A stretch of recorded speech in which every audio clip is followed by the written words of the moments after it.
तपाईले न्युरालिङ्क भन्ने टर्म सुन्नुभएको छ? न्युरालिङ्क न्युरालिङ्क भनेको एउटा बन्दै गरेको ब्रेन चिप हो जसले हाम्रो दिमागलाई सिधै कम्प्युटरसँग कनेक्ट गर्छ।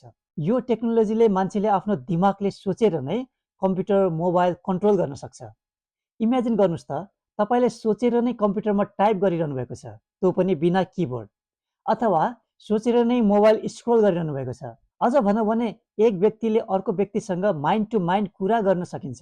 यो चाहिँ विश्वकै धनाढ्य व्यक्ति एलन मस्कको कम्पनीले यसमा रिसर्च गरिरहेको छ र यसको ह्युमन ट्रायल पनि सुरु भइसकेको छ। यदि यो सक्सेस भयो भने यसले प्यारालाइसिस भएको मान्छेहरूलाई, आँखा देख्न नसक्ने मान्छेहरूलाई ठुलो योगदान पुर्याउनेछ।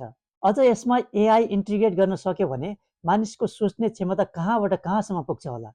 सोच्नुहोस् त, एउटा सानो चिप मान्छेको दिमागसँग जोड्न मिल्ने भयो भने के मात्रै गर्न सकिन्छ होला।